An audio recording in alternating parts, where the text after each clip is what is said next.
Bonsoir, bonsoir à tous et à toutes. Oui, je suis très content que Cannes m'ait envoyé un petit photogramme d'un plan, une image d'un film d'Alice Diop, donc qui s'appelle Clichy pour l'exemple, en me disant: est-ce que tu reconnais ce jeune homme? En fait, c'était moi il y a 20 ans. Et je lui ai dit, je me souviens de la réponse, je lui ai dit: c'est cette chère Alice. J'ai rien dit d'autre, parce qu'il y avait un petit moment où on ne s'était pas parlé. Et elle me dit: tu sais, elle sera à l'honneur au Forum des Images au mois de décembre. J'ai dit: formidable. Elle me dit: est-ce que tu veux faire un cours sur son cinéma? Elle m'a dit: écoute, la forme est assez libre.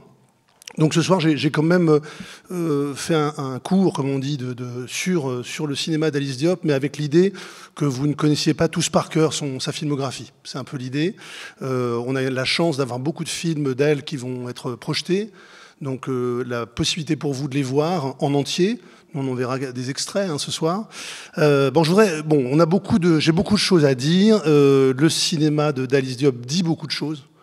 Je vois là, j'ai sous les yeux la liste des réalisatrices choisies dans ce cycle qui s'appelle « Elles sont là pour rester ». Et je voudrais commencer en essayant de dire ce que dit le nom d'Alice Diop dans cette liste. Alice Diop, elle a 45 ans aujourd'hui, elle fait des films depuis plus de 20 ans. Donc on peut vraiment dire qu'il y a une œuvre. Il y a une œuvre, on va revenir sur son œuvre, même si c'est une œuvre qui commence. On dit qu'elle commence parce qu'elle est passée, comme on dit, l'expression, elle est passée à la fiction avec ce film Saint-Omer. Donc j'espère qu'on aura le temps de parler, mais comme je veux remonter un peu le cours du fleuve qui nous amène à ses débuts, je ne sais pas si on aura le temps d'arriver à ce point pas de résolution, mais d'une certaine manière d'un redémarrage de l'œuvre avec la fiction. Alors j'ai rencontré Alice Diop il y a 20 ans à Clichy-sous-Bois, en 2006.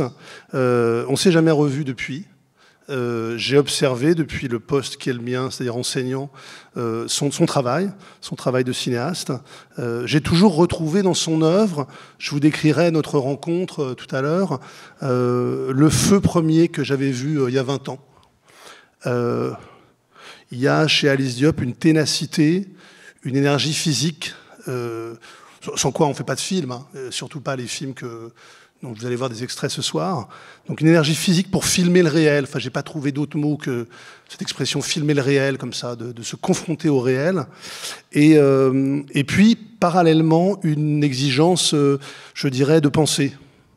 C'est-à-dire que vraiment, au début de ce cours, au seuil de ce cours, je dirais que c'est un cinéma qui s'affronte avec le réel, qui s'affronte au réel et qui pense le réel, avec une grande force intellectuelle. Chez Alice Diop, on parle de sociologie, de philosophie, d'histoire, d'anthropologie, d'ethnologie, de littérature, de cinéma. J'espère qu'il n'y aura pas trop de références ce soir, mais il est impossible de parler de son cinéma sans parler de tous ces bois qui lui permettent de faire le feu de son cinéma. Il y aura beaucoup de grandes questions qui seront abordées ce soir parce que son cinéma soulève de grandes questions. Et il y aura de grands penseurs et des grandes penseuses qui seront évoqués. Frantz Fanon, Bell Hooks. Il y aura des écrivaines, Marguerite Duras, des écrivains, James Baldwin. Il y aura Annie Ernaux, Marianne Ndiaye. Bon, tout ça, ça nourrit son cinéma. C'est à la lecture de ces auteurs, à la fréquentation de ces auteurs qu'elle a construit l'imaginaire documentaire de ses films. Alors bien sûr, c'est un nouvel horizon, d'une certaine manière, pour le cinéma français. Ça fait 20 ans, en documentaire, et puis avec Saint-Omer, la première fiction, qu'elle incarne, et je dirais même qu'elle signifie, quand j'ai dit ce que le nom d'Alice Diop veut dire dans cette liste, qu'elle signifie un regard en prise avec des réalités sociales et culturelles du pays qui ont été longtemps ignorées, et qui sont encore aujourd'hui assez absente des écrans. C'est quelque chose qui sera très important dans le cours de ce soir. En fait, la question des images manquantes, enfin des choses qu'on ne voit pas et qu'on n'entend pas. Et je dirais que c'est ça ce qu'elle fait. C'est d'essayer de créer enfin des films sur des réalités ignorées ou alors, très important aussi, caricaturées. C'est-à-dire sortir de la caricature, exister sur des sujets. Alors elle nomme, j'ai cité, elle dit qu'elle filme la marge de la société française. Voilà une manière de dire, il y a d'autres manières. Mais les sujets de ces films, on peut les dire, hein, les conditions de vie dans les banlieues populaires, l'expérience sociale, l'expérience familiale, l'expérience intime des habitants de ces communes, de banlieue, l'expérience de la jeunesse. Pour reprendre le titre du livre de Papendiaï, La condition noire en France, la question des femmes, les questions des réfugiés. Il y a tout ça dans les films que je vous présenterai. Vous voyez comme le programme est dense et puissant. Et finalement, pour résumer cette signification d'Alice Diop, je reprendrai le mot très connu de Gilles Deleuze, le philosophe, dans un des moments de son abécédaire. Il dit que créer, c'est un acte de résistance. Bon, il avait dit ça, je crois, à une conférence, et c'est quelque chose de très connu. Mais je pense que le cinéma d'Alice Diop, c'est un acte de résistance. Alors, résistance à quoi ? Une représentation cinématographique qui reste globalement aveugle au sujet qu'elle aborde, qu'elle questionne. Et je voudrais ce soir, avec vous, faire un état des lieux de ce qu'elle nous a montré, et rappeler que c'est quand même, et pour reprendre là pour le coup un slogan de mai 68, ce n'est qu'un début, continuons-le. Voilà. Je voulais quand même un peu tester la température politique de la salle, puisque évidemment ce soir au forum, même si ça s'appelle forum, on va parler des images, hein, mais le cinéma d'Alice Diop, il active, ça dépend des gens, des affects politiques, hein, ça c'est sûr. On ne peut pas sortir indemne, vous allez voir peut-être la permanence après ce cours, on ne peut pas sortir indemne de la permanence, dans le sens où ce sont des films qui vous changent, qui changent votre regard. Je vais commencer par un portrait d'Alice Diop à partir des titres de films qu'elle a choisis dans sa carte blanche au forum, juste les titres. Hein, et puis après, je vous dirai en 2 mots ce qu'on peut dire. Déjà, je tiens à vous dire que vous êtes chanceux parce que vous allez, si vous ne les avez pas vus, voir des choses absolument incroyables. Alors, on peut faire ce travail-là avec les films qu'elle a choisis pour le forum, on peut faire ce travail-là avec les films qu'elle choisit dans la carte blanche au site de la Cinétech. J'espère que vous êtes tous adeptes de la Cinétech, qui propose à des cinéastes de choisir leur filmo idéal. Et quand on voit les films choisis par Alice Diop, alors là, on a vraiment tous les cinéastes. Mais je veux dire, on a son angle. Donc là, vous pourrez voir donc, au forum Jeanne Dielman, Welfare, Vitalina Varela, Sambizanga, 35 Roms, La Voix des autres, Losing Ground. Et donc là, vous allez tout de suite vous rencontrer à la fois des géants du documentaire, des géantes du documentaire et de la fiction, donc Wiseman, Chantal Akerman, Pedro Costa, Claire Denis, mais vous avez aussi des géants moins connus. Hein, Anne vous parlait de Kathleen Collins, donc, qui est une cinéaste qui est redécouverte dans les années 2000, mais qui a fait des films dans les années 80 et a tourné aussi dans les années 60. C'est une figure importante du cinéma américain sur les questions de racisme aux États-Unis. Et puis, vous avez Sarah Maldoror, une géante du cinéma africain, assez peu connue. D'un autre côté, vous allez voir le film, vous dire pourquoi je ne connais pas. C'est toujours pareil, quand on découvre les films de ces cinéastes qu'on découvre grâce à cette carte blanche, on se dit, mais il y a quand même un chaînon manquant, il y a quand même des films que je ne vois pas. Et donc, évidemment, ça, c'est une des questions que ce soir, j'aimerais poser avec vous. Hein. Il y a un pan du cinéma qu'il faut redécouvrir ou qu'il faut créer. Et puis, vous avez, Anne le signalait, des talents nouveaux. Je pense à un film, un court-métrage de Fatima Kassi qui s'appelle La Voix des autres. On en reparlera un petit peu tout à l'heure quand on évoquera la permanence. Donc voilà, il y a ça dans les choix. Et puis, pour continuer le portrait, vous dire juste les titres des films d'Alice Diop, parce que ces titres, ça montre vraiment le terrain, je dirais, poético-politique, la double entrée des films d'Alice Diop. Donc, La Tour du Monde, Clichy pour l'exemple, Les Sénégalaises et la Sénégauloise, La Mort de Danton, La Permanence, Vers la tendresse, Nous, et puis Saint-Omer. Et je dirais à chaque fois, vous avez, on le verra quand on abordera les films, vous avez un programme esthétique et un angle, son angle. Hein. Je veux dire, La Mort de Danton. Vous voyez, quand on vous dit, t'as vu La Mort de Danton? T'as vu Saint-Omer? En fait, tout d'un coup, on a un titre qui va dialoguer avec le film, et ce dialogue, cette circulation que vous allez faire entre le titre et le film, c'est ce qu'il faut comprendre du film. C'est un chemin qu'on va avoir, qu'on aura tous du mal à formuler ou de formuler différemment.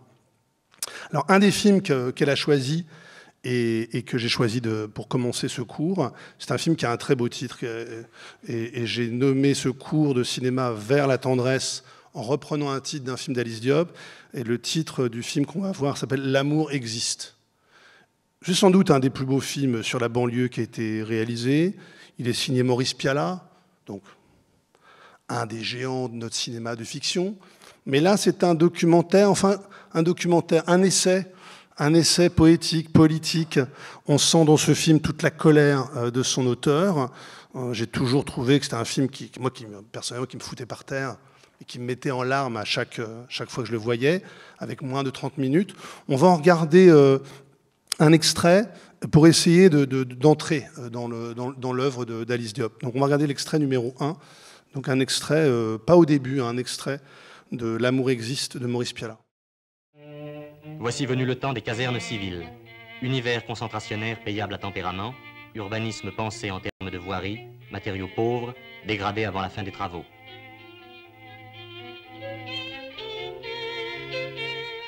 Le paysage étant généralement ingrat, on va jusqu'à supprimer les fenêtres, puisqu'il n'y a rien à voir.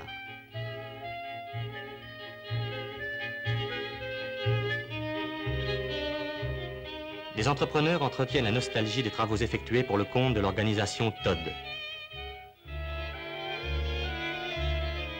Parachèvement de la ségrégation des classes, introduction de la ségrégation des âges, parents du même âge, ayant le même nombre d'enfants du même âge, on ne choisit pas, on est choisi.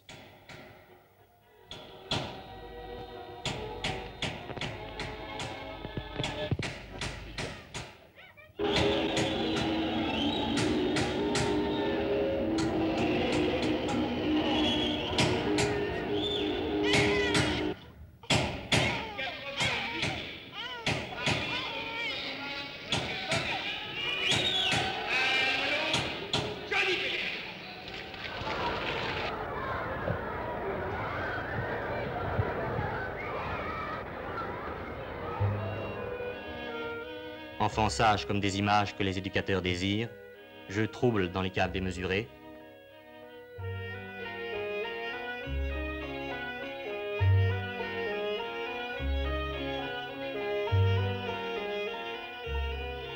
Contrainte des jeux préfabriqués ou évasion.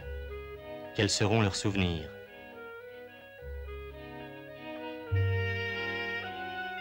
Le bonheur sera décidé dans les bureaux d'études. La ceinture rouge sera teinte en rose, qui répète aujourd'hui du peuple français qu'il est indiscipliné.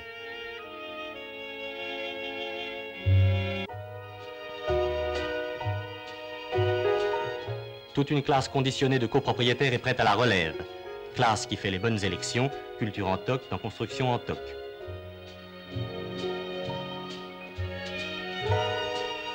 De plus en plus, la publicité prévaut contre la réalité.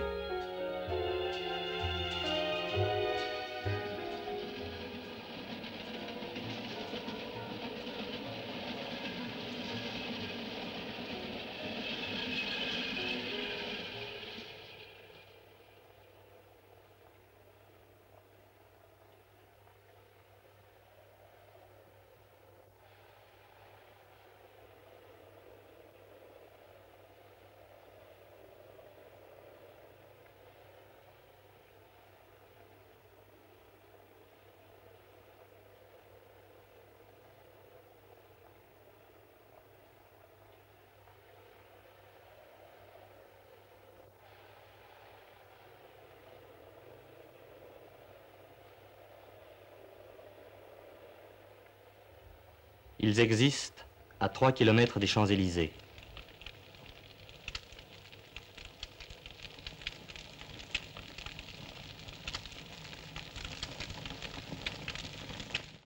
L'amour existe de Pialat pour débuter ce cours, pour dire aussi quelque chose qui traverse tout le cinéma d'Alice Diop, c'est-à-dire cette promesse, peut-être, je disais dans la présentation du cours, d'un autre pays. Enfin, le cinéaste Pialat est connu pour sa dureté. tout son cinéma est un cinéma de la dureté. Il y a un très bel article sur lui qui disait que dans les films de Piala, le mal était fait, le mal est fait. Et qu'on est comme ça dans ce pessimisme. Et d'un autre côté, un de ses films les plus célèbres s'appelle « À nos amours ». De la même manière, on verra que Vers la tendresse pose un constat sur ce sentiment de l'amour, des sentiments de l'amour du cœur. Mais il y a toujours ce mélange du pessimisme, de la dureté et de l'amour possible, de la promesse d'amour. Alors, c'est un film, le film de Piala, qui reprend l'image des banlieues, de la banlieue française, depuis le temps des Fortifs, chanté par Fréhel, la banlieue populaire, hein, chantée par Prévert et par Piaf. Il y a cité par Alice Diop dans une très très belle scène de Nous. On voit des jeunes adolescents se reposer sur des chaises longues en écoutant la foule d'Édith Piaf. Donc cette mémoire de la banlieue, mais elle est frottée aux années 60, le temps du film, et déjà la charge de Piala contre les grands ensembles, contre la banlieue, comment la nécessité de loger les gens va induire une architecture collective que Piala nomme concentrationnaire. Et le film date de 61, c'est quelques années après Nuit et brouillard de Resnais. Un livre est beaucoup lu à ce moment-là, c'est le livre de David Roussel, L'univers concentrationnaire. Ça va loin. Ce mot-là frappe, et dans l'écriture de l'amour existe, c'est quelque chose qui renvoie à l'écriture, hein, pas seulement au sujet de Nuit et brouillard de Resnais. Il y a beaucoup de points communs. La voix qui porte le montage des images, le ton de la voix, et surtout le film comme une interpellation. Le moment que j'ai choisi, bien sûr, hein, c'est-à-dire le moment où Piala révèle la présence des bidonvilles et des travailleurs immigrés. Je rappellerai que c'est à Nanterre qu'a commencé la révolte de mai 68, hein, avec des étudiants en sociologie qui regardaient la ville. Pourquoi je dis tout ça? Parce que banlieue, c'est la première partie de mon cours de ce soir, c'est le territoire d'Alice Diop. Elle est une cinéaste du territoire, et son territoire, ça a été la banlieue. D'ailleurs, il y a souvent des allusions à la Seconde Guerre mondiale dans ces films. Encore une grande séquence de Nous, pour ceux qui ont vu le film, avec un passage au mémorial de Drancy, où la cité de la Muette, hein, qui a été utilisée comme cadre pour le principal camp d'internement dans la région parisienne, pour les Juifs, livré aux Allemands. Et c'est un moment de nous, c'est un moment du nous. Il y a un goût de l'histoire très très fort chez Arlette Farge. Il y a un goût de l'archive.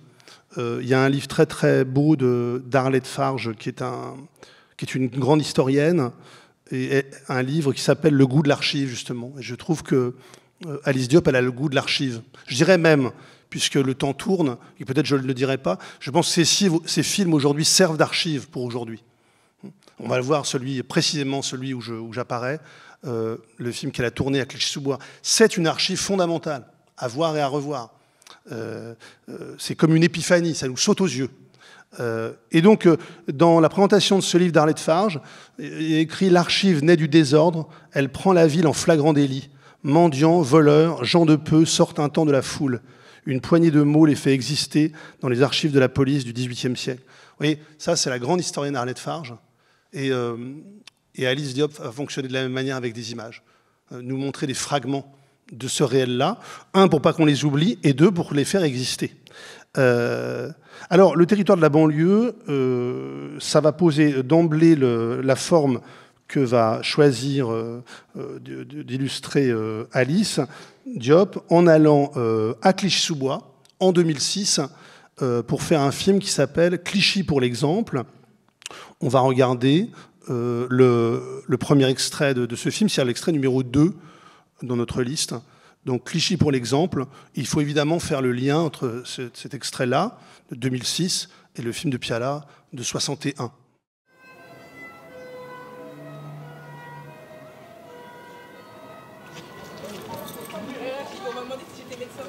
Ouais, elle est chirurgien.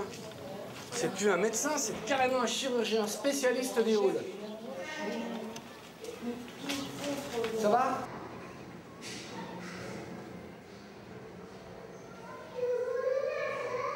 Rachid accompagne l'inspectrice salubrité de la ville, venue pour constater l'état de dégradation de la forestière.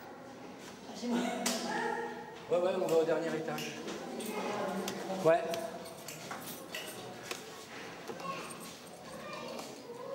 Je vais ouvrir.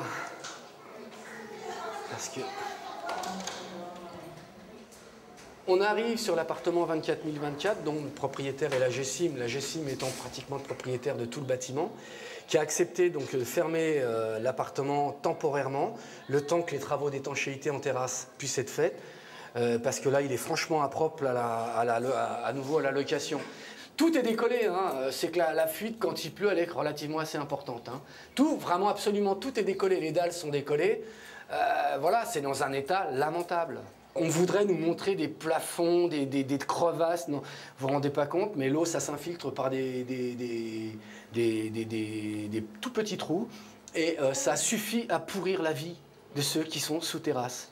Et on a des gens qui, ne pouvant pas aller louer ailleurs, parce qu'ils ne trouveront pas, restent dans des conditions de vie comme celle-là, et à continuer à payer un loyer et des charges. Si ça, c'est pas une violence réelle, qu'est-ce qu'une violence ? Parce qu'il faut vivre dans des conditions de vie comme ça. Ce qui nous amène, nous, toujours à dire que, contrairement aux idées reçues, à la Forestière, c'est pas les gens qui sont des sauvages et les jeunes qui sont des hordes de je ne sais trop quoi. La première violence qui est faite et la première violence qu'on constate ici à la Forestière, c'est le bâti. Il est tellement dégradé, tout est pourri. Hein, je suis désolé, mais là, vraiment, tout est pourri, quoi. Hein,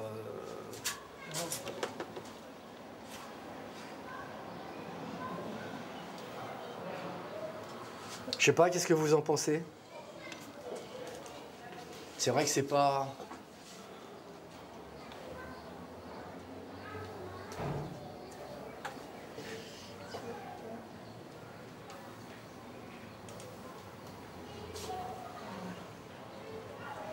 On va repasser là, il va pleuvoir énormément là, ils annoncent des gros orages. Oui, je pense qu'on va avoir un gros amoncellement d'eau, ça va nous permettre de mieux voir et d'affiner un peu les choses. Oui, mais là c'est significatif aussi. Hein. Oh ouais, là c'est clair.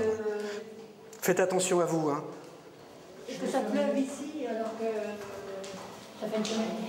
Ouais, c'est pas simple. Hein. Ça se dégrade bien quand même. Hein.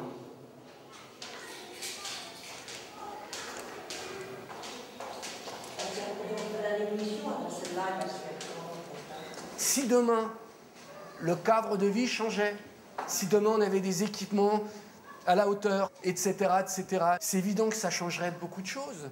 Une des revendications majeures sur ces quartiers-là, c'est évident que c'est le logement, que c'est l'urbanisme, que c'est le droit au transport, le droit de pouvoir quitter un quartier. C'est tout ça le véritable problème.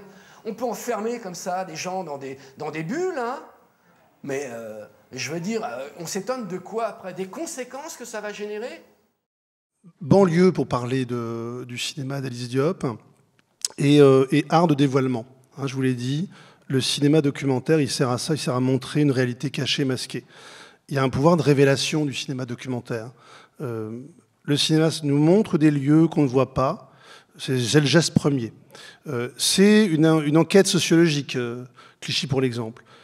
C'est aussi un geste d'urgence. Est-ce que je dois rappeler les faits? Est-ce que dans la salle, vous savez tous les faits qui ont suscité les violences urbaines en novembre 2005, à la suite de la mort de 2 jeunes collégiens, Zied et Bouna, à la suite d'une course-poursuite avec la police. Une réaction politique qui présente d'emblée les 2 jeunes garçons comme des délinquants, les médias qui s'emballent sur le thème de la délinquance. Et je me souviens d'être dans un bus allant en cours, dans le collège Romain Rolland, à Clichy-sous-Bois, et voir des jeunes adolescents évoquer le mensonge. Et leur demander, mais vous parlez de quoi? Ils disent, c'est pas vrai, monsieur. Et les violences commencent. On est en 2005. C'est une date importante, 2005, dans l'histoire de France. Je le dis comme ça parce que quand Alice Diop fait des films d'histoire, quand elle parle de l'histoire de France, évidemment, elle nous permet d'intégrer ces dates.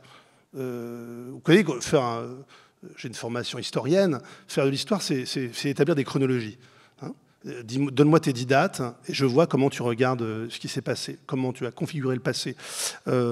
Et Alice Diop, elle révèle ce territoire, elle y va donc quelques mois après ce qui s'est passé. Alors en termes d'esthétique, on pense bien sûr aux grands documentaristes, hein, à la grande tradition du cinéma documentaire, Raymond Depardon pour La Justice, Fred Wiseman, on a toute l'œuvre, hein, l'œuvre de Wiseman. Alice Diop a choisi Welfare, que vous allez pouvoir voir, qui est un chef-d'œuvre. On pense à Nicolas Philibert, tout le travail qu'il a fait sur le monde de la psychiatrie. Claire Simon, Claude Lanzmann. Shoah est cité immédiatement par Alice Diop dans la Cinétèque. C'est une tradition de révélation. On filme les acteurs sociaux et des situations, comme on dit en sociologie, et on les écoute. Alors, je me souviens absolument de la manière dont Alice s'est présentée à nous. Nous, c'était les enseignants du collège Romain Rolland.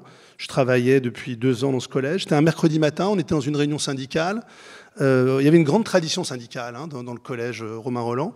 Et Alice arrive, 27 ans, avec un grand respect pour nous, n'osant pas prendre la parole. Bon, c'était un ténor du syndicalisme. Je le cite aujourd'hui parce que c'est ça, là, le documentaire.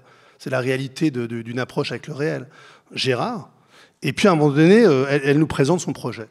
Et elle nous présente, avec beaucoup de simplicité, son projet, filmer Clichy-sous-Bois, après ce qui vient de se passer, dans des lieux critiques, des lieux névralgiques. Elle énumère l'habitat, l'école et l'emploi. Alors, je me souviens de la réticence des collègues. Ça a été un non absolu, avec des énervements, non, on les connaît, les médias, on veut pas de ça, la caricature, ça suffit. Combien de temps vous allez rester? Je me souviens d'avoir improvisé un plaidoyer pour le cinéma documentaire de création. Oui, mais vous ne savez rien, elle vient là, elle est fragile, elle n'a pas de budget, parce qu'il y a très peu d'argent. Et finalement, elle est autorisée à filmer, et notamment un conseil de classe qu'on va regarder. Et en fait, on voyait bien la volonté de faire un film au moment où l'histoire venait de se passer. Je parlais d'urgence tout à l'heure. Dans le film, on voit des jeunes évoquer des problèmes qui remontent, ils disent, à 20 ans, 30 ans. On se retrouve à la fin des années 70. Vous voyez, le lien avec le film de Piala est pas si compliqué à faire. Hein. Et cette généalogie de la banlieue, on le doit à son cinéma, hein, à d'autres films aussi. Mais Alice Diop a fait beaucoup de films où il revient sur ce territoire. Alors on voit quoi dans ce film? On voit la dégradation de l'habitat et on voit l'école qui se bat face à l'échec scolaire, qui est ressenti par une humiliation par les enfants. On va regarder une autre séquence, vous allez reconnaître quelqu'un que vous avez devant vous avec 20 ans de moins, dans une séquence de conseil de classe. Alors, je tiens à dire une chose, parce qu'on en a parlé avec Anne, très compliqué de choisir des extraits courts chez Alice Diop, parce que c'est une séance de la durée. Elle croit à la prise, elle croit à la durée, elle a réalisé d'ailleurs grâce à cette manière, cette approche des prises absolument magnifiques, et c'est l'art du documentaire, ça. Hein. Si vous ne voulez pas vous retrouver dans une logique de reportage, vous devez travailler la durée. Hein. Ce qui va faire que la télévision va vous censurer, c'est que votre scène va être trop longue. Et donc, pour le coup, quand il y a un extrait, souvent, on a 12 minutes. On dit, mais non, on ne peut pas. Oui, mais c'est dans ces 12 minutes qu'il y a quelque chose qui va se passer qu'on peut appeler la dramaturgie du réel. Vous allez devenir des personnages, parce qu'une caméra est là. Pas parce que vous trichez dans la caméra. Ça, c'est le béotien qui dit, on va jouer. Dans l'extrait que vous allez voir, je me souviens très bien des profs qui ne voulaient pas parler. Vous allez voir, ils ne parlent pas. Moi, je parle parce que j'anime en tant que professeur principal de la classe le cas d'élèves dont on discute. Et puis, j'ai une collègue, à l'époque, il y avait 2 professeurs principaux. On était dans les écoles dont la République s'occupait beaucoup, les fameuses zones d'éducation prioritaire. Et c'est donc important pour moi de vous montrer cet extrait. Donc, deuxième extrait, pour l'exemple, c'est l'extrait numéro 3, le conseil de classe. Avec, évidemment, après le conseil, un moment très important, hein, un moment qu'on commentera après dans la cour de l'école. Aucun investissement en cours, le travail aura manqué de sérieux tout ce trimestre. Et dans l'anglais, donc, pour tous les élèves, des qualités et des capacités que Mathieu prouve quand il veut s'en donner la peine. En art plastique, ensemble moyen, en musique, bilan décevant, EPS, bon trimestre, comportement satisfaisant, espagnol, résultat catastrophique. Mathieu a pourtant les capacités, et tu rappelles qu'au Brevet Blanc, il a eu 25 sur 40. Alors, c'est vrai que... On va faire le bilan du trimestre. Ouais, déjà, c'est un ensemble très insuffisant. C'est vraiment des capacités gâchées, quoi. Il sait plein de choses, et puis là, vraiment, il veut pas, quoi. Nous, on s'est posé la question, prépare le conseil avec Mme Fontuine. Qu'est-ce que ça veut dire de faire redoubler? Mathieu, dès lors qu'il demande le redoublement. Alors, nous, on fait une proposition un peu paradoxale, qui s'appuie quand même sur quelques remarques, quand même, par rapport au prof. Hein. C'est de le faire passer. Des capacités. Voilà. Après, moi, on n'a rien mis là-dessus. Hein. On a mis un cas et puis à discuter. Bon voilà, effectivement, le nœud du problème, c'est effectivement, je pense, les maths. Hein, parce qu'effectivement, il a des résultats catastrophiques. Le français, il a montré que quand il doit faire ses preuves, il est capable. Bon, effectivement, il n'y a pas les mêmes comment dire, les mêmes bases. Bon, voilà. Donc voilà, effectivement, est-ce que, par exemple, une seconde, dans une optique littéraire... Attendez, j'aimerais bien déjà savoir ce qu'il veut, hein, parce qu'on a rien... Pour l'instant, c'est redoublement. Monsieur Buisson, il perd le papier. Il ne veut pas rendre le papier. Il ne veut pas entendre parler du papier. Parce que le papier, eh ben, il lui brûle les doigts. Et c'est pas ce qu'il veut, c'est pas ce qu'il souhaite. Il est dans une situation... C'est les parents, mais c'est les parents aussi. Il y a Mathieu, c'est Mathieu qui va au lycée, qui va au collège. C'est pas les parents. Et les parents, c'est vrai qu'ils sont quand même un peu largués. Ah oui. Hein, faut dire le mot, ils sont totalement largués. Enfin, moi, je ne voudrais pas dire, mais il y a trois de moyenne. Alors, en termes de capacité, bien sûr, il vaut bien plus que ça. Chaque fois qu'il a daigné se mettre au travail, il a produit des choses. Mais quel sens ça a? Je veux dire, toi, tu penses qu'en seconde, il va faire autre chose que ce qu'il nous a produit là? Moi, je pense que non. Et le problème de la seconde, c'est qu'ils ne le feront pas redoubler. Ils vont le réorienter. Il aura perdu une année. Enfin, ouais. Ils vont moi, le EP. Bah bien sûr. Bah, il aura un BEP. Parce que là, non, avec trois... bien trop enfin, comment dire, non, le BEP ne lui correspond absolument pas, mais moi je maintiens quand même qu'un redoublement, ça se mérite. Et oui, mais en même temps, soyons clairs, je veux dire, on tient donc nous ce discours-là au collège, on fait des passages comme ça d'année en année, pas tant sur les capacités que sur le manque de capacités, et le fait qu'il faut qu'ils sortent assez vite du collège parce que d'y rester, ça leur sert à rien. Et là du coup, on transpose ça au lycée, quoi. Tu vois, j'ai l'impression qu'on franchit un pas énorme, oui, là. Hein. Honnêtement, Mathieu, l'année prochaine, dans une classe de 3e, non, mais en BEP, il fera quoi? En BEP? On va quand même pas mettre Mathieu en BEP. Ah, moi, je pense qu'en BEP... moi, je vois pas comment le raccrocher au système avec un passage en seconde, je vois pas. Dès la 4e, il a lâché. Oui, 4e, ça a été le cap. 6e, c'était très bon. Hein. C'est un élève qui a bien démarré ici. Félicitations en 6e, premier trimestre. Après, ça a été oui, non, mais tout à fait, enfilant. Je tire ça là. Nerguiz. Seconde, 11,75 de moyenne. Non, c'est pas vrai. Sur le corps. C'est pas vrai. Oh là, c'est vrai. Non, elle a dit quoi? Ouais, je sais pas, moi, cousin. Léo Zera. Bah, déjà, je sais même pas, tu m'as pas. BEP, c'est bon, t'as accepté. Ouais. Et 9,45 de moyenne. Ah ouais.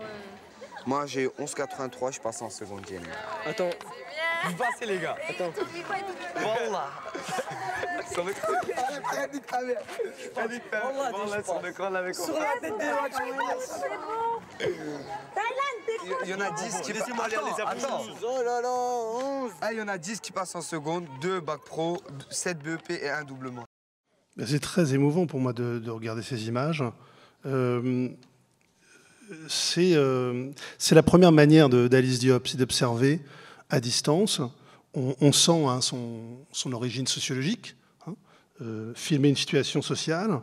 Ici, les élèves sont hors champ et on voit l'institution parler, hein, l'institution, les enseignants. Alors là, vraiment, quand je vois ces images, l'institution en toute sa splendeur, avec des propos, la procédure, avec un cas absolument difficile, hein, d'un élève qui n'a pas le niveau requis pour aller en seconde, mais qui n'a absolument pas le profil d'un futur lycéen professionnel, avec la séquence, hein, la phrase, il ne veut pas entendre parler des papiers, pas de papier. Je me souviens d'ailleurs que l'enseignante en question, qui s'appelle Muriel, était de celles qui ne voulaient pas qu'Alice filme le collège, qui est très attachée à la dignité. Hein, je reparlerai de ce mot tout à l'heure, des enseignants, des élèves. Et je trouve là, quand je vois ça, ce extraordinaire personnage, en fait, Muriel, qui ne veut absolument pas, ni du redoublement, ni elle ne sait pas, on ne sait pas. En fait, c'est l'impasse du système, c'est ce qu'elle filme. Et s'ensuit une scène d'une grande cruauté dans la cour de récréation. Et le réel, dans le cinéma d'Alice Diop, c'est toujours un théâtre de la cruauté, hein, c'est-à-dire où il y a la joie des uns et puis la tristesse des autres, qui se taisent. Donc on voit bien que le point de départ de son cinéma, c'est la sociologie. On pense à la formule de Pierre Bourdieu. La sociologie est un sport de combat. Hein. Il s'agit de combattre fondamentalement la représentation médiatique des banlieues populaires à ce moment-là, qui stigmatise ce territoire comme un territoire de dangerosité et qui recycle des clichés du 19e siècle. Vous connaissez ce livre, Classe laborieuse, classe dangereuse. Je me rappelle je ne sais pas si j'ai le temps, mais d'un article, d'une photographie de Paris Match.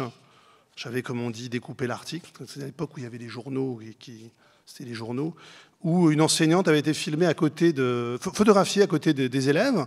Et la légende, c'est à Clichy-sous-Bois, l'enseignante a peur de lire à côté de la menace.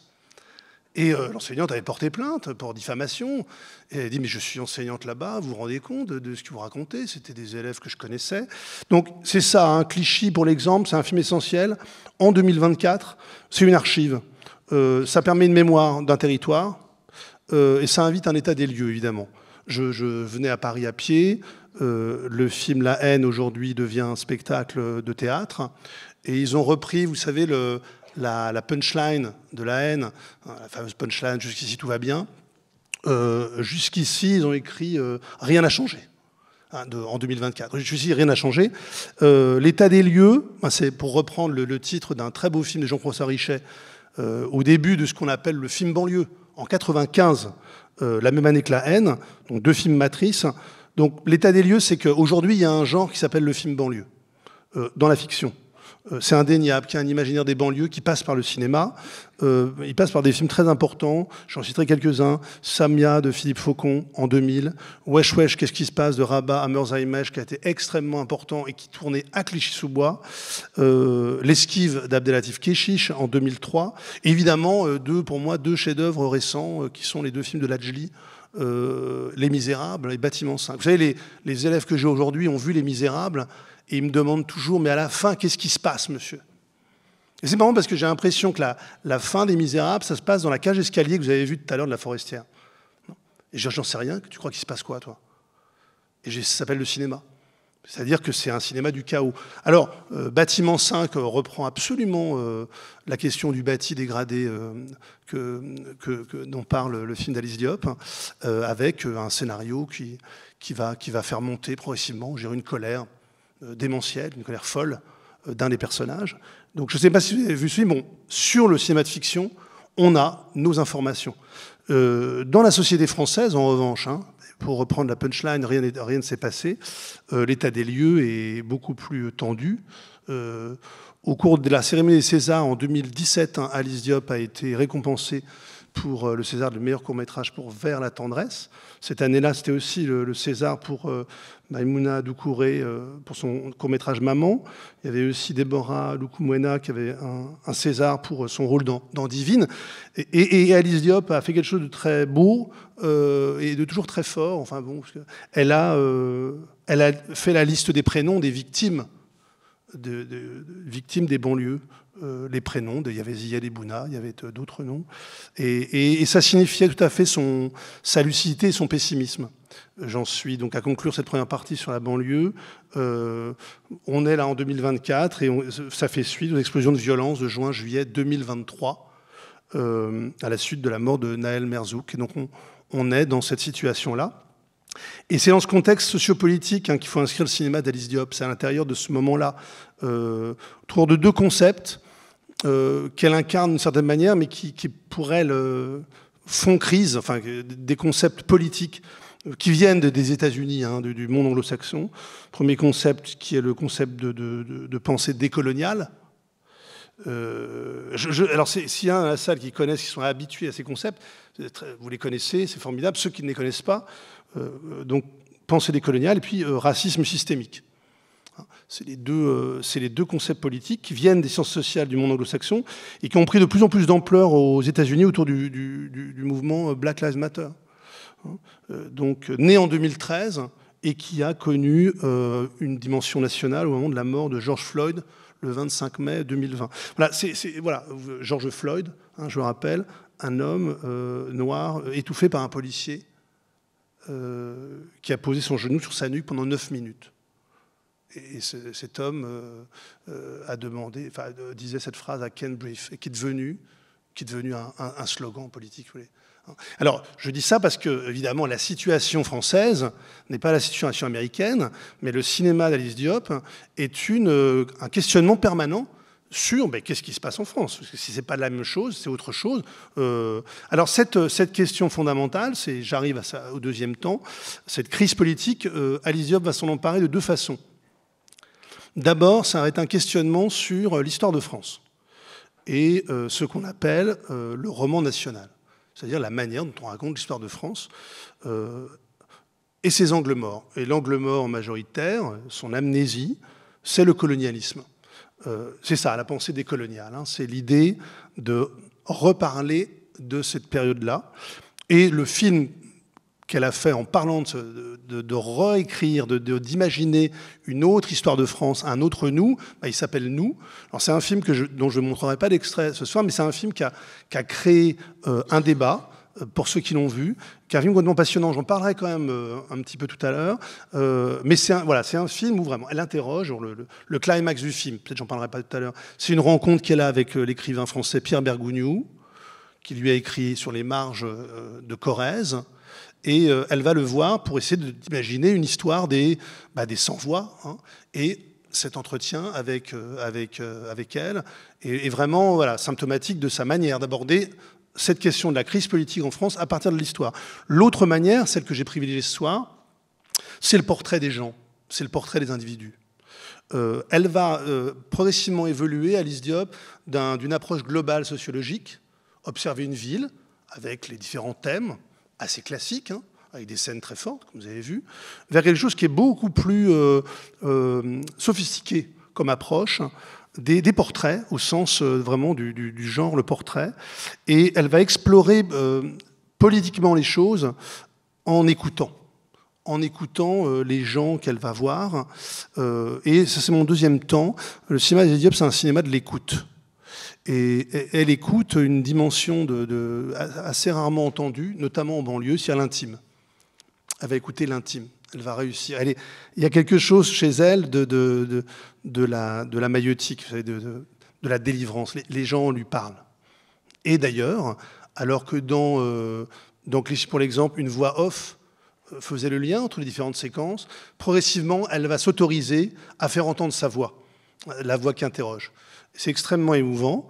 Elle va, parce qu'évidemment, vous voyez bien là où je veux en venir, c'est peu à peu, cette écriture de l'intime vers les autres va connecter avec une écriture de l'intime pour elle-même. Et le troisième temps du cours, et Saint-Omer, c'est complètement ça, c'est comment, en parlant des sujets extérieurs, elle parle d'elle-même, quoi. Et elle va faire un retour sur l'intime très très fort. Alors, les deux films qui illustrent cette dimension de l'intime et de l'écoute, c'est pour moi ces deux chefs-d'œuvre. On va dire, si on peut avoir, quand on étudie une œuvre, les films qu'on préfère, c'est donc d'abord Vers la tendresse et puis La mort de Danton. Alors on va regarder un film absolument magnifique, Vers la tendresse, qui a été primé par le César du meilleur court-métrage. On regarde le film et puis je vous dis après comment on peut le recevoir. Donc c'est l'extrait numéro 4.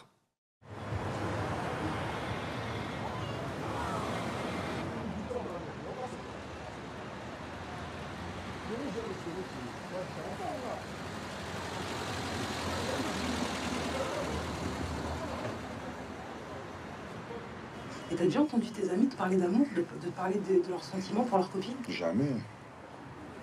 Jamais. Jamais. Mais non.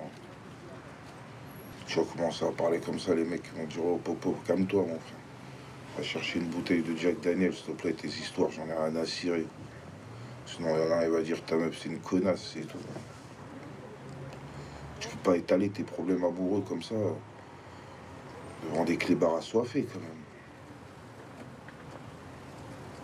Tu vois, ils vont te dire, oh, cousin, c'était bien mignon, mais il y en a des autres meufs, je sais pas, va à Châtelet, taille, ouvre au bled, tu en trouves une, voilà. Tranquille, elle parle pas, elle dit rien, elle te fait à manger, tu vois. Tu lui fais l'amour quand tu veux, t'as vu. Mais quelle vision, vous avez des mecs amoureux? Toi, tu penses qu'un mec amoureux, comment il est regardé par ses potes? Ben, un mec amoureux, la plupart des mecs amoureux que j'ai connus, ils sont tombés dans le panneau, leur meuf, c'était des tempes. La plupart des mecs que j'ai connus, ils sont... Bon, non, pas tous. Mais vous avez une vision des femmes? Non, mais pas tous, mais... je sais pas, c'est dur de parler d'amour. Hein. Je connais pas l'amour en banlieue. Je sais pas comment te dire ça. C'est quoi la dernière fois que t'as été attiré par une fille qui n'avait pas ce profil-là? De fille facile ou...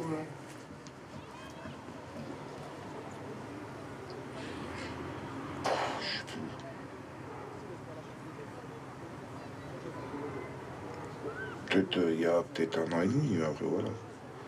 Elle était déjà posée, je crois. Ouais. Et c'était qui c'était comment? Qu'est-ce que t'as ressenti? Non, mais je la trouvais belle, mignonne, intelligente. Après, intelligente, je sais pas, mais première vue, elle était sympa, tu vois. Elle était sympa, tu vois. Donc voilà, après. Et tu l'as pas dit que t'étais attiré par Non. J'ai pas osé aussi, tu vois. Je vais venir la voir, je vais dire, je suis attiré par toi, oh, tu verrais. Eh, je suis pas un fou aussi, oh. Ouais, t'as vu, mais non, moi, un mec comme moi, je suis trop grillé, tu vois. On voit dans mes yeux que je cherche quelque chose, t'as vu. Non, c'est toi qui le vois. Ah, mais je sais pas, C'est toi qui le crois, en tout cas.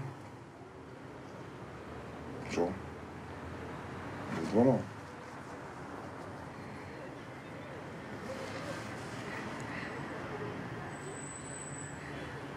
C'est les Blancs qui connaissent l'amour. C'est vrai, hein. C'est malheureux peut-être à dire, je te dis la vérité, mais les Blancs, ils connaissent bien l'amour, parce que leurs parents, ils leur ont montré. C'est ça aussi, ça part de la maison, tu vois. Ils leur ont montré comment c'est. Mais chez les Arabes et les Noirs, c'est trop tabou. Moi, je vois des potes qui sont avec des Françaises, voilà, ils commencent à connaître, tu vois, quand ils vont chez leurs beaux-parents, normal, ils s'embrassent, tu vois. Nous, c'est chaud, des trucs comme ça, tu vois. Je t'ai dit, j'ai jamais vu mon père embrasser ma mère, tu vois.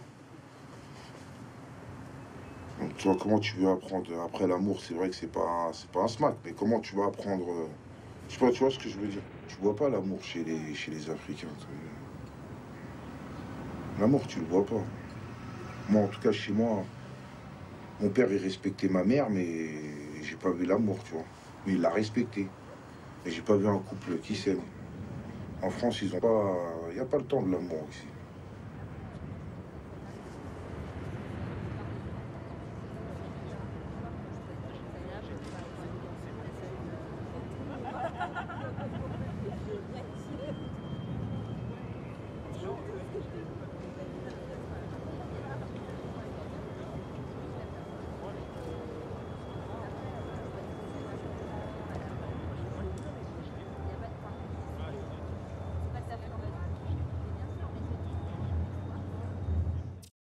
Les films d'Alice Diop, c'est l'écoute.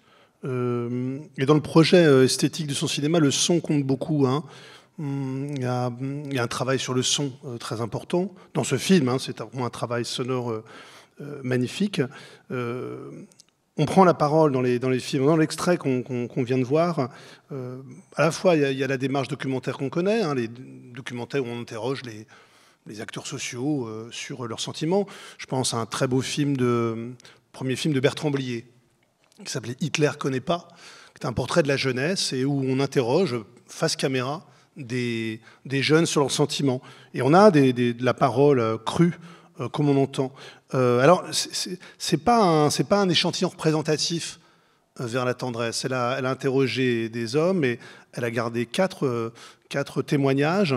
Plus le film avance, plus il y a une variation. Je dirais, là, je reprendrais un très beau...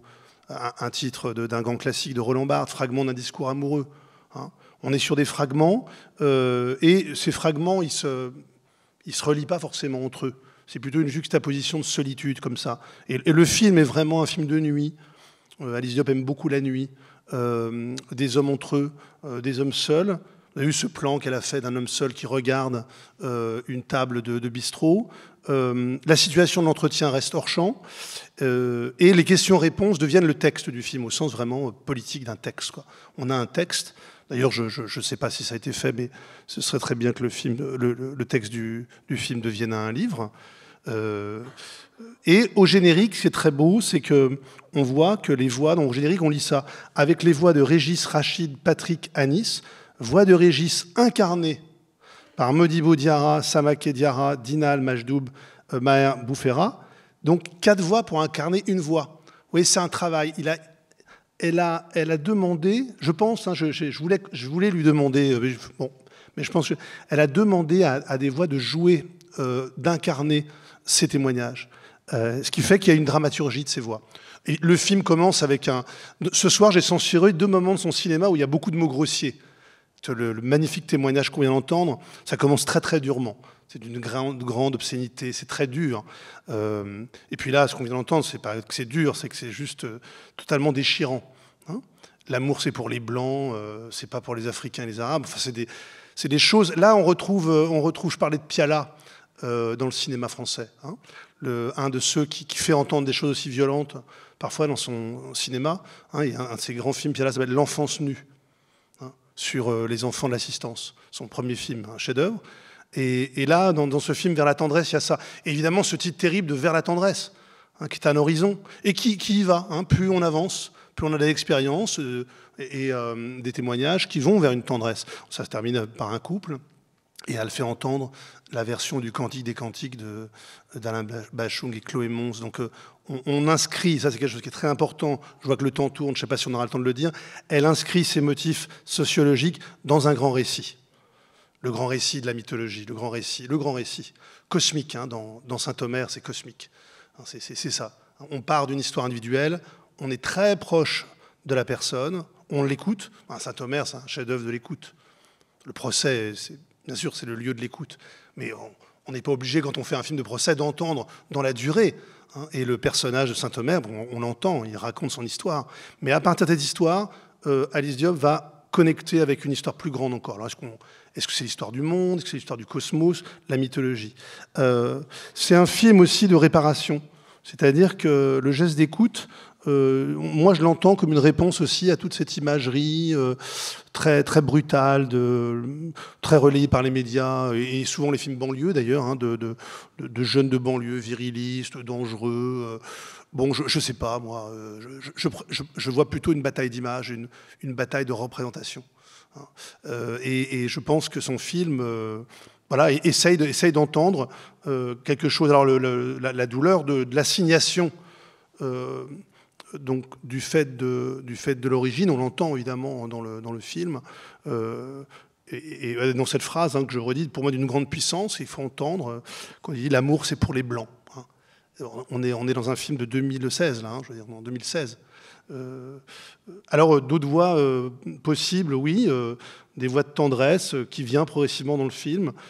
Et puis maintenant on va regarder un deuxième film où elle va aussi chercher l'intime d'un personnage complètement extraordinaire, le portrait d'un acteur. Donc on va regarder un extrait de l'autre film que j'ai choisi pour illustrer cette approche de l'intime, avec ce titre incroyable, La mort de Danton. Je dis incroyable parce que quand on ne le connaît pas, on dit mais ça va parler de quoi? Alors on va regarder, j'ai appelé cet extrait La colère de Steve. On va regarder donc l'extrait numéro 5. Mon prof, on dirait qu'il flippe aussi. On dirait que nous, on n'est pas... Les gens comme nous, on n'est pas dans leur tête.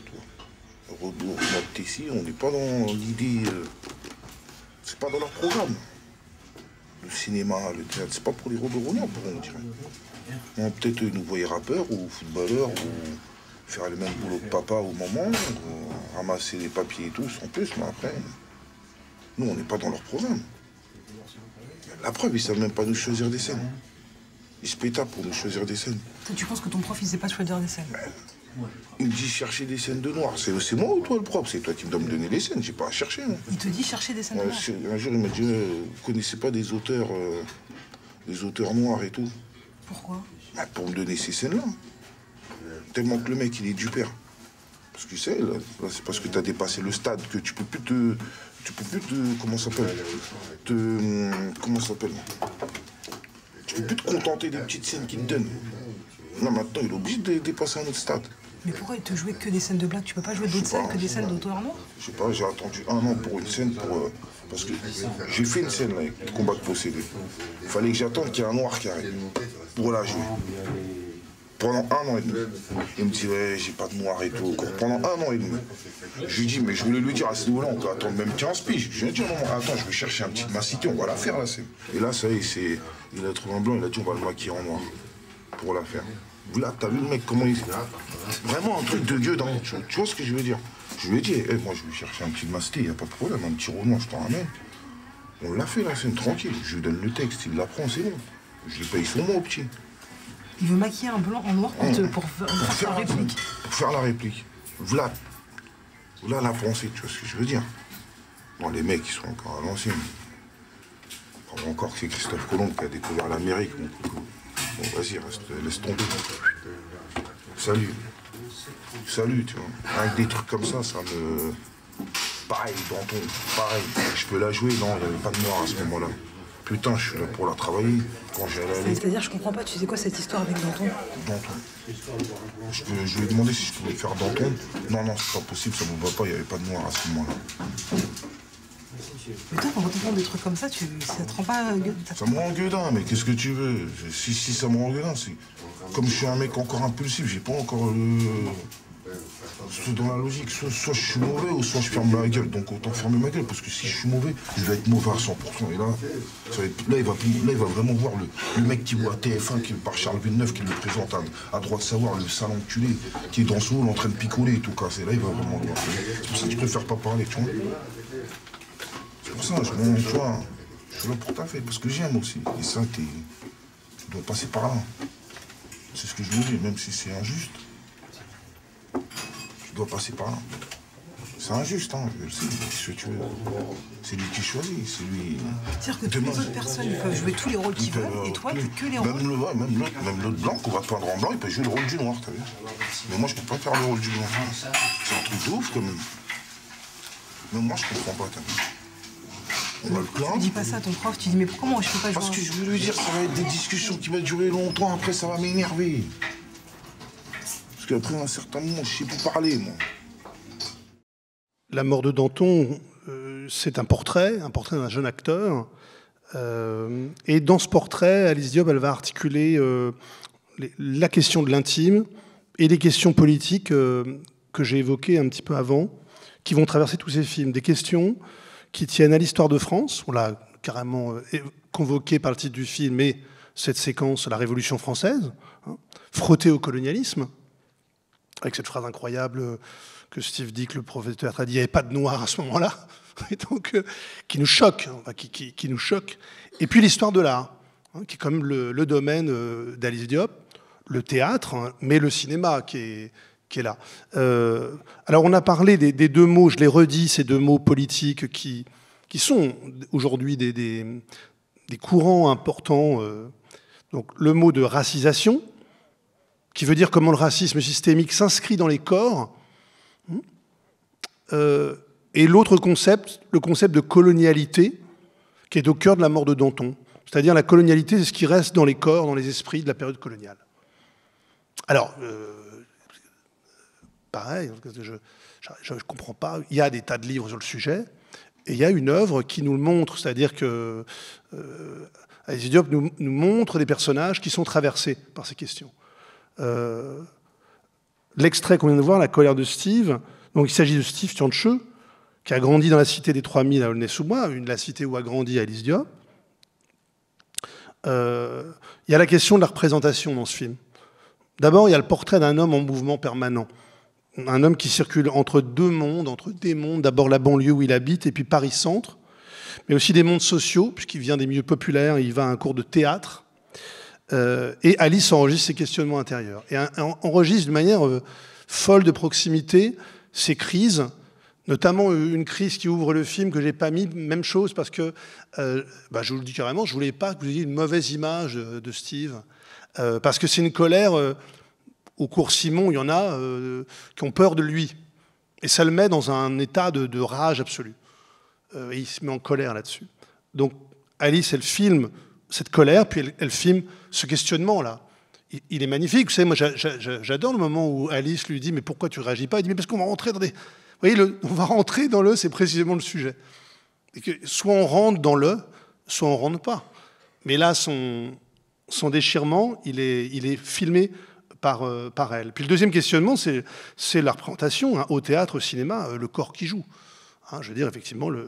Donc le film a croisé ces deux motifs au présent. La société française, hein, quel rapport elle entretient avec un jeune acteur noir qui vient de banlieue. Ça, c'est vraiment le sujet principal du film. Et j'avoue que je suis assez bouleversé par la fin du film, où Steve fait une prestation dans un théâtre parisien, et il y a un authentique geste de tendresse qu'on voit ses amis de banlieue viennent le voir. Alors, ils le gênent un peu pour la présentation parce qu'il rit très très fort. Puis ils viennent le voir dans le hall, alors ils font un peu de bruit, ils sortent dans la rue, Et puis il y a un personnage, son ami, un grand ami avec qui il a parlé en banlieue de ce qu'il faisait. Lui, il est très fier de lui, il dit, je suis très fier de ce que tu fais. Il dit cette phrase, il dit bon, t'étais super, bon, ces bâtards, ils t'ont donné le rôle du négro dans Miss Daisy, mais c'est bon, t'étais super. Vous voyez, donc, là, il joue pas Danton, mais il joue le chauffeur de Miss Daisy. Je ne sais pas si vous connaissez le film Miss Daisy et son chauffeur. Donc, il est très bien, on voit un extrait de la prestation. Donc ça, c'est la question de la place du jeu, quoi, du corps. Quelle est la place que j'ai, quoi. Bon.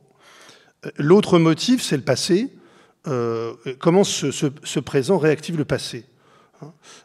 La place des Africains, des Antillais, des étrangers dans l'histoire de France. Et je l'ai dit au début, Alice Diop a un grand goût de l'histoire. Il y a cette phrase de James Baldwin, l'histoire c'est le présent. Et ça travaille tout son cinéma. C'est-à-dire que c'est des films au présent, mais le passé, sous plusieurs formes, revient. Le titre, La mort de Danton, c'est comme un poème. Hein. Steve ne peut pas jouer Danton. Il ne peut pas jouer les Noirs non plus. Et la question, c'est l'impasse, quoi. Comment on fait? Alors, la référence à la Révolution française, elle est essentielle parce que comment on frotte les idéaux révolutionnaires, l'histoire des colonies. J'ai amené ce petit livre-là. C'est le discours de Danton, de 1794. Et je voudrais vous montrer, même si je sais que le temps tourne, c'est important, c'est la fin du film, en fait. Voilà. Les amis de Steve sont venus le voir. Il est extraordinaire dans sa scène de théâtre. Et puis, il y a la dernière scène du film, donc on regarde l'extrait numéro 6.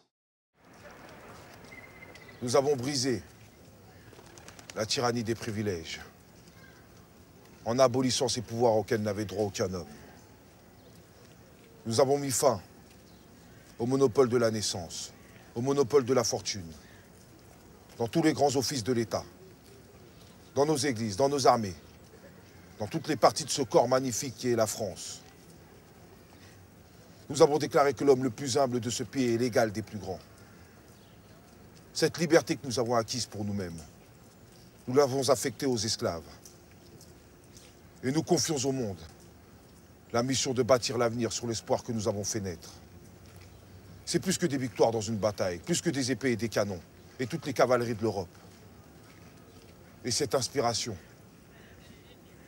ce souffle pour tous les hommes, partout, en tout lieu, cet appétit, cette soif de liberté, jamais personne ne pourra l'étouffer.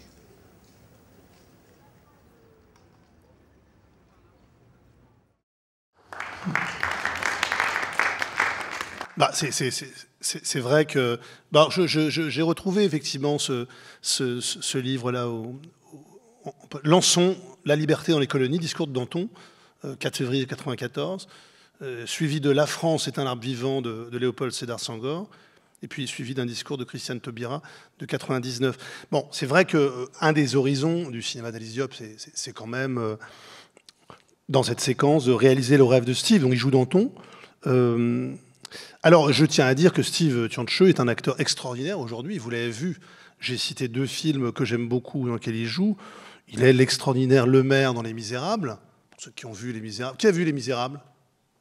Bon, vous vous souvenez du personnage de Le Maire, le jeune policier qui pense que c'est Le Maire et qui découvre ce personnage absolument extraordinaire. Et puis, il joue surtout l'adjoint au maire dans Bâtiment 5. Adjoint au maire qui doit avaler toutes les couleuvres de la réhabilitation, de la destruction d'une tour où vit le peuple, en fait, hein, où vit le peuple.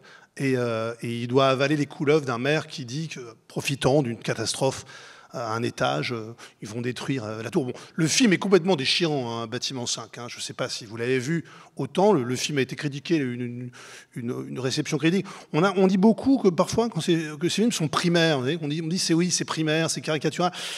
Moi, je ne le crois pas. Enfin, je ne crois pas que le cinéma peut être aussi puissant sans forcément... en insistant sur les traits. Hein. Bon, après, les gens disent oui, c'est comme un conte. Bon, si ça arrange les gens de dire c'est comme un conte, il n'y a pas de problème. C'est pas comme un conte, c'est comme la vérité. Et au cinéma, jouer, interpréter. Et Steve Tianche est dans ce film. Et ce qui est très beau dans le film d'Alice Diop, c'est que moi j'aime beaucoup ça. Les acteurs français qu'il aime, c'est Jean Gabin et Céline Ventura. C'est-à-dire, on voit qu'à travers ce portrait, il y a une tradition populaire des acteurs de cinéma. Et en racontant l'histoire de France à travers Steve Tianche, elle essaye, elle fait une histoire de France et du théâtre et du cinéma où le peuple serait présent. Donc c'est important. Alors, deuxième remarque, dans cet extrait, elle rappelle la question de l'universalisme. La question de l'universalisme telle qu'elle la défend, le défend. Et pour conclure donc, ce moment de l'intime et de l'écoute traversé par le politique, je voudrais évoquer un écrivain qui compte beaucoup pour Alice Diop et pour ces questions-là, c'est James Baldwin. Je ne le présente pas. Peut-être vous avez vu le film de Raoul Peck, I Am Not Your Negro, sur James Baldwin. Baldwin, qui a réfléchi sur les rapports de domination, on lui doit beaucoup sur cette réflexion-là dans les années 60, 70. Il a un dialogue en 1972 avec une très grande anthropologue qui s'appelle Margaret Mead. Margaret Mead est une des plus grandes anthropologues féminines et anthropologue tout court. Et elle est célèbre pour un concept, le concept du culturalisme. Et elle discute avec lui dans un livre, en 72, avec Baldwin, et ils ne sont pas d'accord.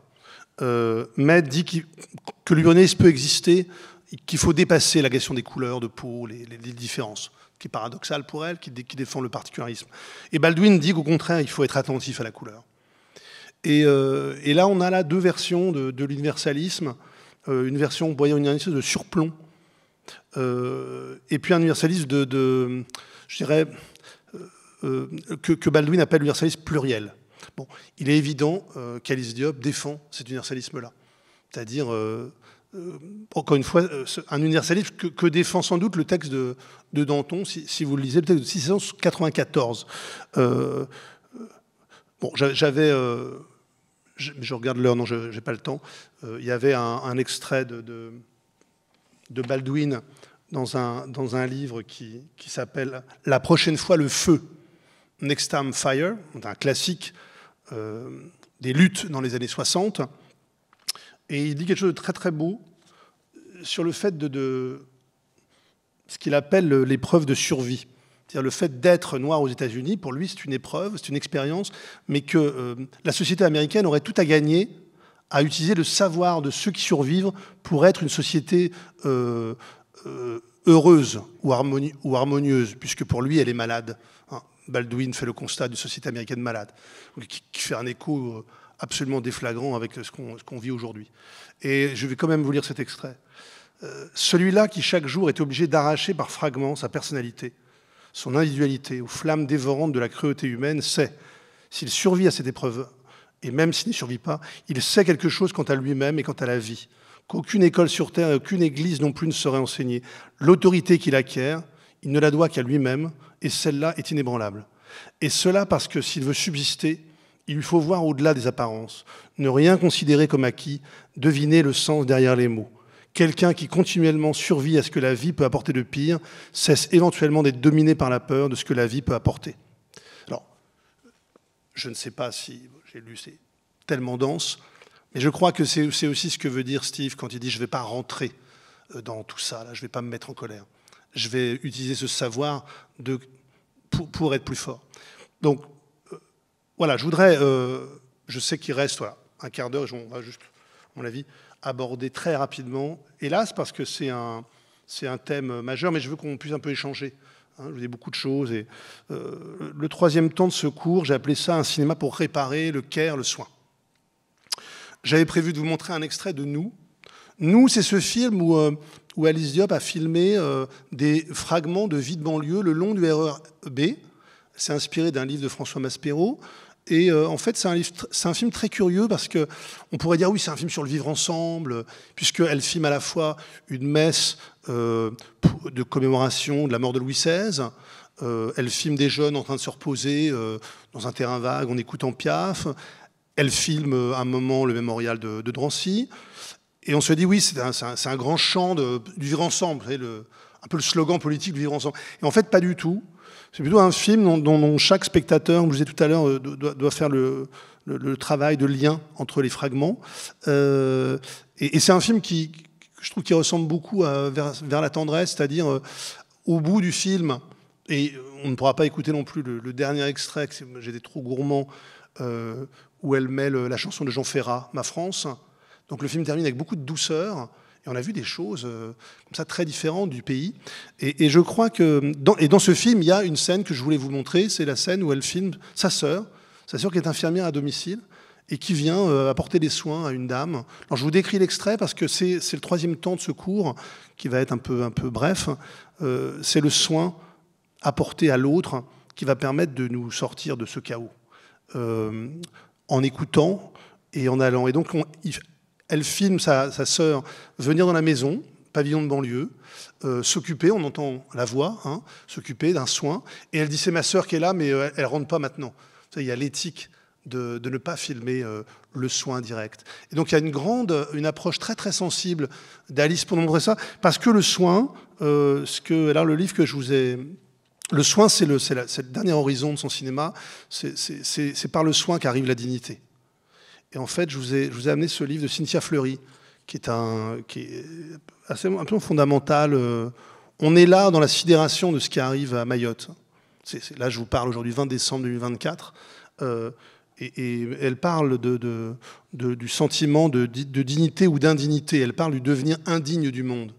Et le devenir indigne du monde, c'est le monde de l'indifférence. C'est le monde de je ne sais pas quoi faire, je suis impuissant. Elle parle beaucoup de ça. J'avais prévu de vous parler des idées de Cynthia Fleury, où elle rend compte de ça, de ce chaos qui viendrait du fait de l'indifférence au monde, de ce qu'un grand auteur qu'elle cite, qui s'appelle Achille Mbembe, appelle le devenir brutaliste du monde. Le devenir brutaliste du monde, c'est un monde où il n'y a plus d'éthique individuelle, il n'y a plus qu'une éthique de gestion. Voilà, je vous ai résumé. Une gestion, c'est nous ne sommes plus que des masses à organiser. Et souvent, dans les états d'urgence, c'est ça qui se passe. L'individu, ce qui nous tient tous, la morale, passe à l'as. Et donc, c'est cet événement-là précis, en 2024, qu'il faut pointer, et qu'Alice Diop montre magnifique j'ai parlé tout à l'heure de 2 chefs-d'œuvre, dans La Permanence. Alors, je sais que, voilà, il est moins le quart. Je voudrais qu'on regarde peut-être la plus belle séquence du cinéma d'Alice Diop, même si j'aurais aimé montrer une séquence de Saint-Omer, on va voir si on a le temps. Dans la durée, que se passe-t-il dans un cabinet d'hôpital Beaujon? Un médecin reçoit des migrants en situation irrégulière. Il leur délivre des médicaments, il les écoute d'abord, puis il leur délivre des médicaments. Et on va voir donc un moment bouleversant, excusez-moi du mot bouleversant, je le trouve tellement nul, un moment, oui, d'interpellation en fait, d'interpellation. J'ai parlé au début de ce cours avec Piala d'interpellation. Quand on voit la proximité du malheur, ou quand le malheur est à 2 pas de vous. Donc on va regarder l'extrait numéro 10 de La Permanence, c'est un extrait assez long, et la séquence est encore plus longue. Elle est comme un film qui résume les enjeux du care, de l'intime et de l'écoute. On regarde, c'est l'extrait numéro 10. Il est tout tranquille, ce bébé. Il est très...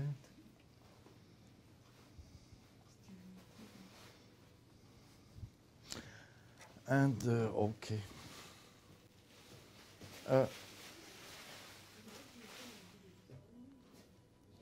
Have you a good sleep? Sometimes I dream what he was doing to me, and if I talk about this, I'm becoming very nervous. Okay. It's hurting me. Sometimes, because now I'm taking medication for physiology, because sometimes when I see the cars, I don't even hear. Yeah. When it's the car, it stops. The car have to stop for me. Mm-hmm. Sometimes even when I'm talking today, I'll forget. I have to write down the things that I must do. If I didn't write it down, it's just going straight. Okay. And why did you come in France, especially in France? You didn't know anybody in France? Someone was helping me to come because he was protecting me. He said he's going to help me to protect my baby because I didn't know where I have to go. I didn't know even where I have to be. Yeah, yeah. Ok. Vous avez compris pour le... Il y a une histoire avec l'oncle qui allait à... Oui, persécuteur, ouais. Et c'est avec le mari que j'ai... Ben, il l'a foutu dehors, quoi, en gros. Ouais. Qu'est-ce qu'elle demande? And what can I do for you now? Because Ofra reject me. So then my social did write it and say I must give this to you. There is a rejection.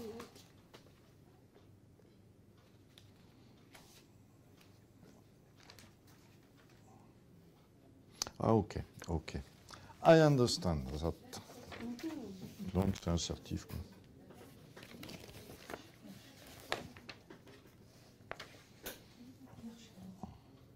Ah ben, il y a la traduction française de l'histoire, là.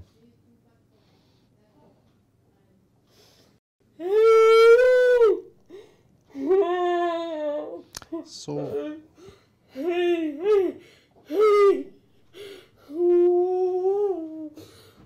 It's very difficult for you.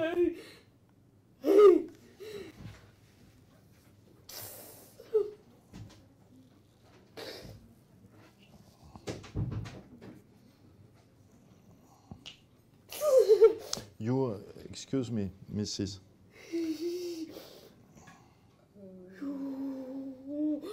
On peut la prendre un peu par l'épaule.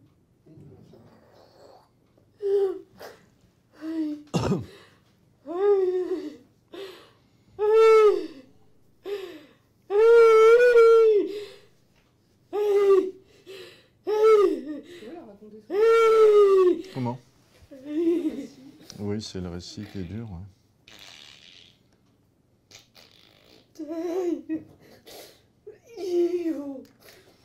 Ok. Excuse.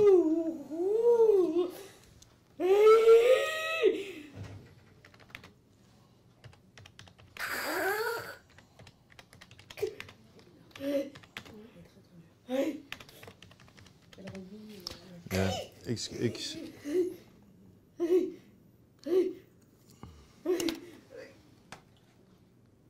Excuse me, just a minute. Non, c'est difficile de lui parler là.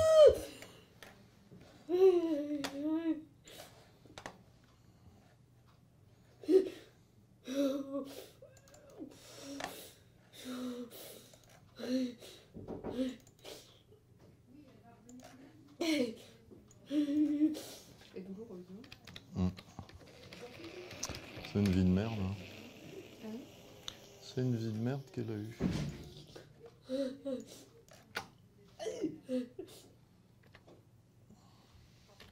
Sur le soleil, que quand elle repense à tout ça, elle dort pas, mais que... Mais qu'elle dort quand même. Elle dort quand même, ouais.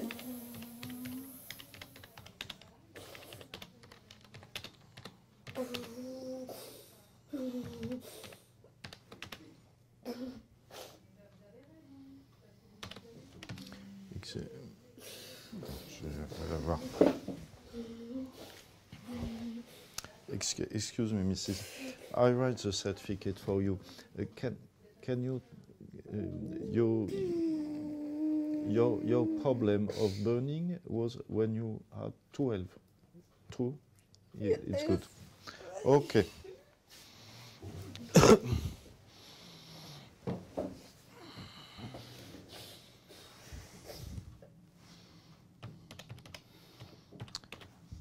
In what Kada do you live now? In what town? Ah, in Stein.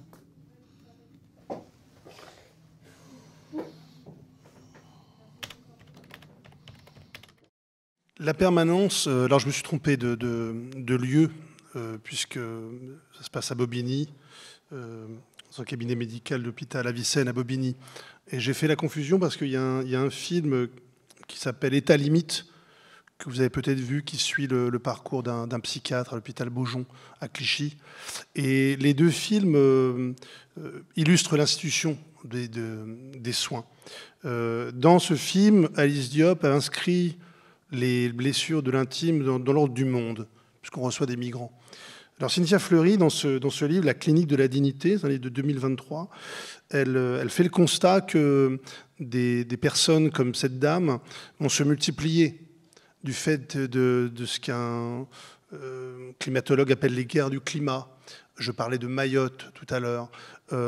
Ces événements qui touchent des masses touchent des individus, en fait.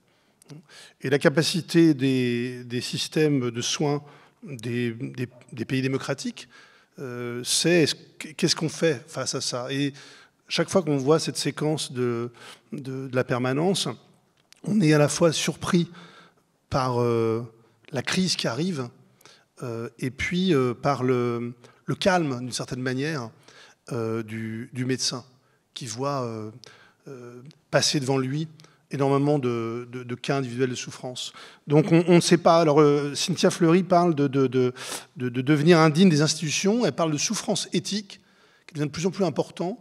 Les gens qui, dans les institutions scolaires, de soins, psychiatriques, policières, prisons, sont face à des situations où ils constatent que l'institution est complètement incapable de faire face aux enjeux humains. Et on est oublié de penser à, parce que je ne l'ai pas cité, j'ai cité pas mal de monde, mais je n'ai pas cité, on a oublié de penser à Frantz Fanon. Et Frantz Fanon est un grand penseur de la condition noire, et il a été psychiatre pendant la guerre d'Algérie. Il entendait des soldats, et il a vu comment l'histoire avec un grand H entrait directement dans le corps des gens et dans la psyché des gens. Il a développé une réflexion sur les violences de l'histoire coloniale. La souffrance éthique, c'est comment faire face à ça. Alors dans cet extrait, ce que j'ai trouvé incroyable, c'est que dans les films d'Alice Diop, il y a toujours le constat sociologique, comme on l'a vu au début, dans Clichy pour l'exemple, un état des lieux d'une question, mais l'émotion n'est jamais loin. Alors elle se l'interdit souvent, puisque l'émotion dans le cinéma, c'est souvent un risque de sensiblerie, de tirer sur l'émotion. J'ai cité Piala, il y a la fameuse phrase de Piala qui disait « pas de gras dans un plan, il faut rester sur l'os ». Il y a un côté bressonien chez Alice Diop. Quand on voit un film comme Saint-Omer, on pense au procès de Jeanne d'Arc. Pas parce que Jeanne d'Arc, mais parce que la manière dont parle le personnage, la manière dont le personnage est inscrit dans l'écran, parle pour sa solitude. Et la parole est dans l'espace pour que le public l'entende comme le public du procès. Et là, il se passe quoi ? Il se passe un débordement de son système dans cette scène. Un débordement qui casse le protocole. Il y a un cri de souffrance qui change tout. Et là, on a une prise documentaire qui suit une dramaturgie de fiction. Le spectateur qui connaît le scénario de chaque consultation, il est habitué. Chaque personne qui vient pose un problème très grave. Il s'est habitué à l'échange entre le médecin, qui est un médecin très ouvert, qui donne des médicaments. On voit bien sur l'institution, le film dit beaucoup ça aussi. La psychiatre, il y a une parole procédurale, ce qu'on appelle le professionnalisme, quoi. Je ne suis pas là pour me faire déborder par les émotions. Ni Alice Diop qui fait le film, ni le médecin qui reçoit. Et puis là, il y a les fractions du réel qui cassent tout, qui vient interpeller le docteur, qui garde son calme, et ça nous surprend, qui lui pose la question des tortures qu'elle a subies dès l'âge de 12 ans, au moment de la crise. Donc là, il y a la violence institutionnelle. Là, et puis, il y a le spectateur. Nous, ça nous saisit comme un événement. Et puis, la réalisatrice, et elle fait évidemment un geste magnifique, et je conclurai sur ce geste. Je dirais que ce geste sera répété dans une scène bouleversante de Saint-Omer. C'est le geste du bras qui vient du hors-champ, et de son corps aussi, qui rentre dans le cadre, et qui fait un geste de réconfort, qui est bouleversant. Parce qu'en fait, on ne fait pas ça dans un documentaire. Et Alice Diop est à bonne école. Raymond Depardon. La seule fois où j'avais vu ce geste de tendresse, d'accompagnement, c'était dans un film de Claude Lanzmann, Le Dernier des Justes, où j'avais été bouleversé aussi par le geste de Lanzmann, prendre son témoin qui racontait des choses extrêmement violentes liées à sa mémoire de la guerre. Mais c'est très rare. Et je dirais que ça dit beaucoup du cinéma d'Alice Diop, qui est à la fois traversé par une grande tendresse du regard, faite aux vulnérables, et qui est gagnée par l'émotion. Alors cette séquence, elle est rejouée de manière sublime dans Saint-Omer, au moment où l'avocat de la défense fait face à nous un discours, je dirais une parole politique pour dire la souffrance de ce personnage, de Laurence Colli, et qui, quand elle a terminé, provoque l'éclat de larmes, ce qui est impossible d'imaginer chez le personnage pendant tout le film, où elle garde une force comme ça, de sa survie, puisqu'on parlait de survie à l'instant, la survie dont parle Baldwin, et qui fend l'armure et qui tombe dans ses bras. Voilà. Donc je terminerai ce cours avec ce geste, qui est quand même un geste, sinon d'espoir, en tout cas de possibilité, puisque j'ai l'impression d'être très pessimiste ce soir, de possibilité d'un monde, ce que j'ai appelé, en reprenant un titre d'un livre de James Baldwin, un autre pays. Voilà, un autre pays. Voilà, je vous remercie.